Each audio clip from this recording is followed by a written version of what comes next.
What's going on, people? It's your boy, Mr. Controversy, representing the three-point conversion presents making the cut, and this is my NFL diary.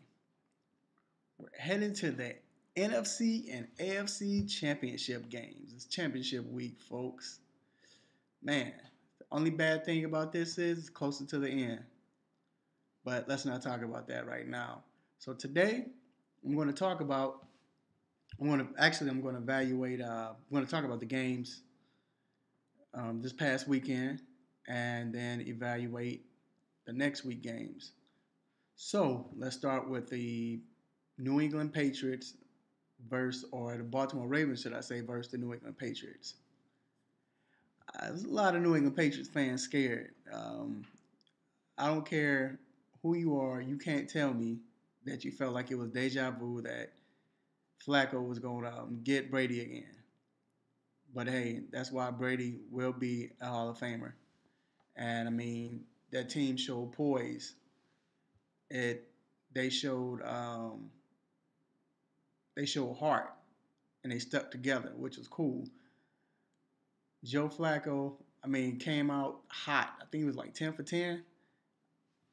Don't know what happened later on. I mean, I guess they got to him. My only thing about that game with Baltimore, yeah, they had it. They had a game won, but when you playing with practice squad cornerbacks, it's hard to maintain a Coach Belichick and Tom Brady quarterback driven team. So I mean, I still give much kudos to Baltimore Ravens, but my problem with Baltimore, the only problem I had in that game was the fact that, because I mean, he threw two interceptions, no doubt. One interception I didn't really cost him, but the second one did, of course. The running back, he ran for 129 yards. Forsett, he did his thing. But my only problem was not Joe Torre, not the comedian, but Torrey Smith.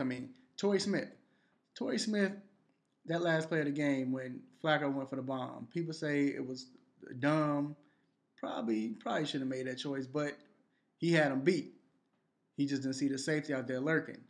But when the ball was out there, if you Torrey Smith, and Torrey, even if you listening, bro, even if you just somehow just watch the show, all I'm saying is, man, you don't try to hit him with your shoulder. First of all, I know you're a wide receiver, and you're not taught to tackle, but we've been learning that since forget Pee Wee. Your uncle should have told you that when you was 5. First of all, you can't tackle with your shoulder. That's not going to do anything. You're talking about a grown man weighing 245, solid. But this is my thing. Make a play for the ball. Put your hand. You could have knocked that ball away easily. But you want to hit him with your shoulder? Come on, dog. Anyway, let me talk about Brady for a minute, man. This is why I got Brady as my number 2 quarterback ever. And if he wins another Super Bowl, he will surpass Joe Montana. I'm gonna tell you why I say that. Of course, we all know about the Super Bowls, and he's won 3. People say, oh, he cheated. Okay. After that, he hasn't won any. But remember, Eli was the main reason why he lost him 2 Super Bowls. Brady put him in the position with 2 minutes left in the game in both Super Bowls. They had the lead with 2 minutes left, or less than 2 minutes, and Eli just took over. But this is the crazy stat, and I'm gonna leave it alone after this. Have you noticed that, or thought about it? This would be Brady's 9th championship, AFC championship appearance. That's ridiculous. And he's done it with different teams. When I mean different teams, or I should say different personnel, different running backs, different receivers, different offensive schemes. Sometimes they run the ball, sometimes they go 4 or 5 wide and spread you out. Now they just have Grunt. I mean, man, kudos to him and Belichick. That's why Belichick might be the best coach ever. So, move on to the Seattle Seahawks game where Carolina traveled to Seattle to play Seahawks. Cam, you my dude. I like you, Cam. But Cam, you got to get more accurate, bro. You have to get more accurate.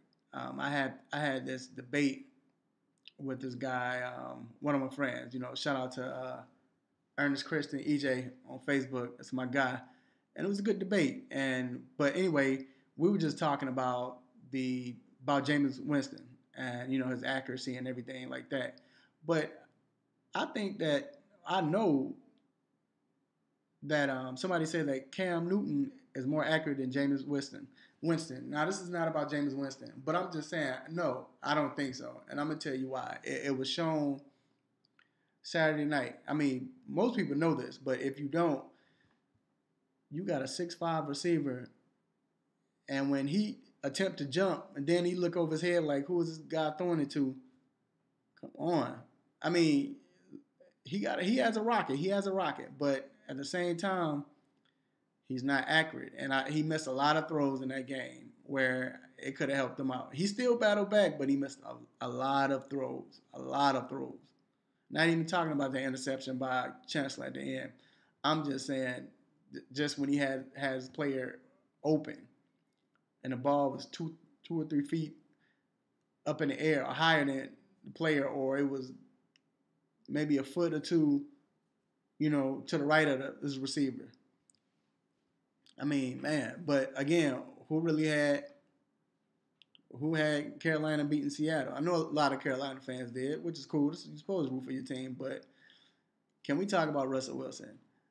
I've been on here plenty of times, whether it was my NFL battlegrounds,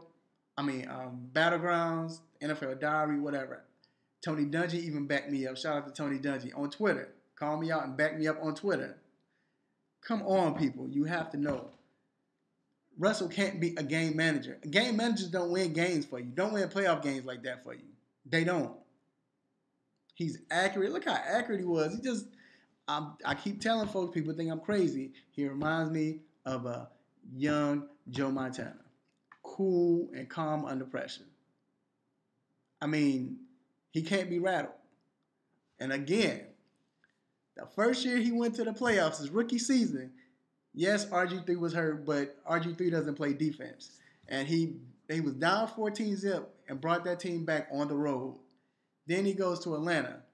I still say he's undefeated. I mean, I know the win-loss column says he has 1 loss, but he brought that team down from 17 in Atlanta in a crazy dome environment, crazy playoff environment, and came back and brought them back and took the lead with like 38 seconds left.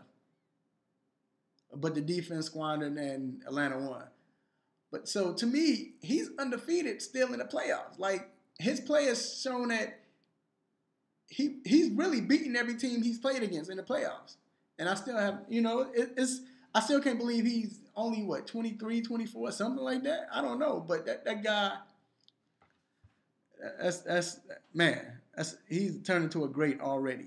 So, kudos to Seattle Seahawks. Now, let me go to the Dallas game. With the Dallas game, Dallas versus Green Bay. Great game. Aaron Rodgers, man. Like I said, I got to give it up to him, man. He might be the best quarterback in the game right now. But, I hate that guy. Well, I don't hate that guy. I hate the Packers. I hate who he stands for, which is the Packers, of course. Man, but that you got to give it up to him, man. Dude, man, that's hard. I don't even have any words for him. To play you 75, 70%, and you still play like that, you still making plays. That's crazy.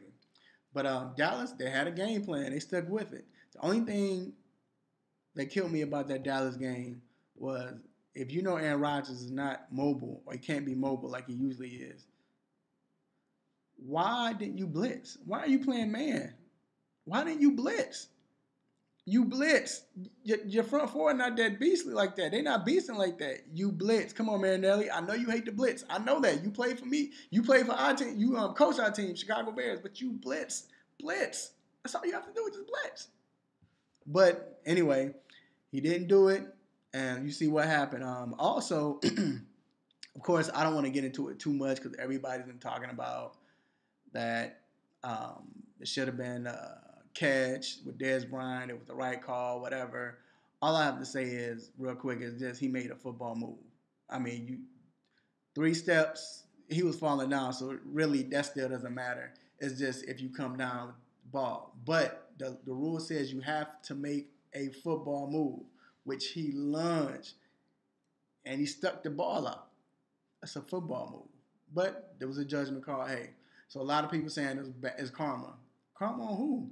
Dallas didn't make that call last week. The ref made that call. And that call was within 9 minutes last week in the Detroit game. So I always, to me, my thing was that call gave Dallas life. Like they shouldn't have picked it up. That was the wrong. That was the bad part of it. But it gave Dallas life. But the shank punt right after that gave Dallas a chance because remember he punted the ball and the ball went only like 12 yards. That gave Dallas a chance. But Dallas didn't make that call last week. It's not like Dallas cheated. The ref made a bad call. But this game, particular game, the Dallas Green Bay game, you don't. To me, it was too close to turn that over. And then you determine a game that late in the game in a playoff on that big stage. NFL, like they screwed up again. But like I said, it's a judgment call, whatever. Now, last game, Denver Indy.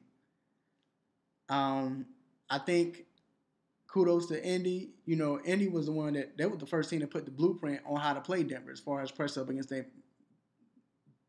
receivers because Bebe soft, all of them soft to me except for I like Sanders, but tight end all they soft. So coming off the line they soft, but Luck man look like this that he's doing his thing. I'm happy for Luck. Luck is one of the good guys. He's a good quarterback. But I say this.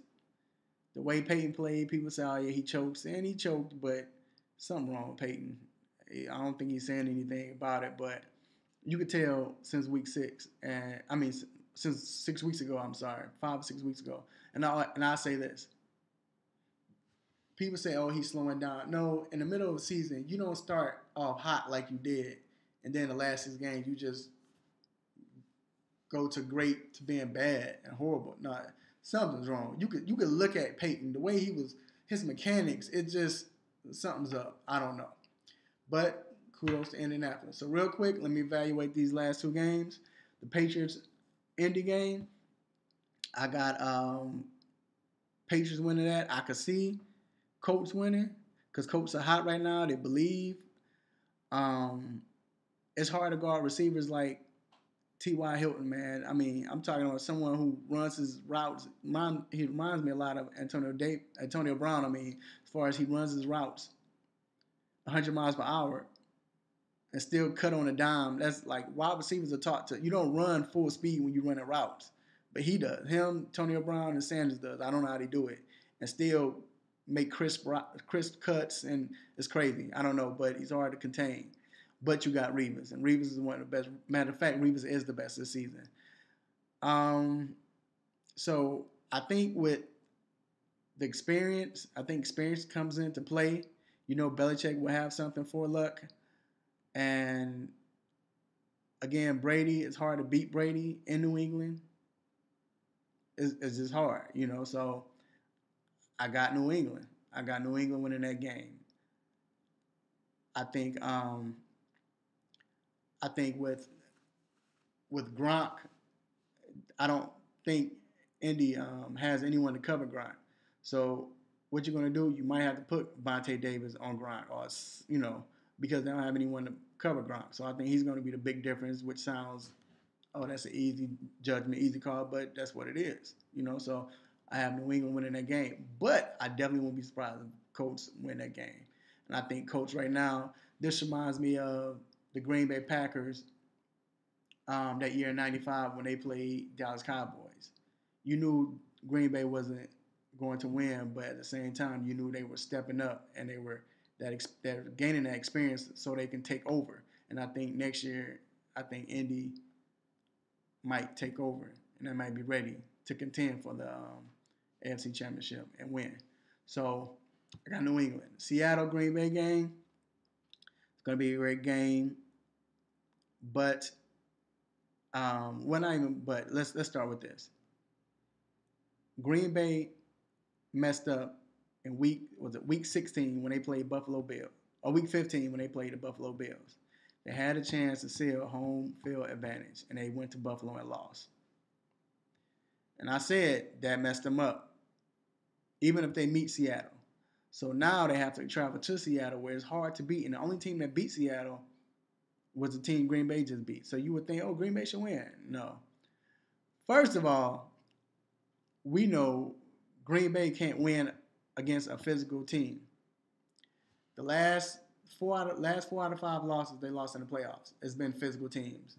The Giants in 07, the Giants in 2011, 49ers 2012, 49ers 2013. Both physical teams. Defenses, it's just mentality. Now, their mentality is crazy, But Seattle's probably more physical. Well, forget probably. They are more physical than all of those teams I just mentioned. So, I don't see Green Bay having a chance. Well, I don't see Green Bay winning, but they don't have a chance because Rodgers is not mobile. And the fact that he's not mobile and he can't move like he used to do, like he's usually or used to doing, I think that that's gonna hurt them, man. Because now when them pass rushes coming 90 miles per hour and he can't get out the way like like he once could, and he's limited, it's a wrap. And then, like I said, Seattle just plays that base defense. So with Chancellor, it's a wrap. I just can't see it. And you see what Dallas, and Green Bay, I give them credit. They did pretty good on Dallas, as far as the running game. But Beast Mode is NFC Championship. They're going to go crazy with Beast Mode because Beast Mode not going down easily. Not only that, then Russell Wilson going to be doing his thing as far as running around. You know how he do. Look what he did Saturday night. So I got Seattle winning that game. I'm not going to pick any points or whatever, but just know I got New England and Seattle in the Super Bowl. And I'll talk about the picks, my pick for that next week. So again, it's Mr. Controversy representing the 3-point conversion, presents Making the Cut. This is my NFL diary. Shout out to my boy Big TJ. Hey man, can't wait till you come back, dog. Shout out to everybody who watches the show, supports me. Hey, appreciate it. And I'm out.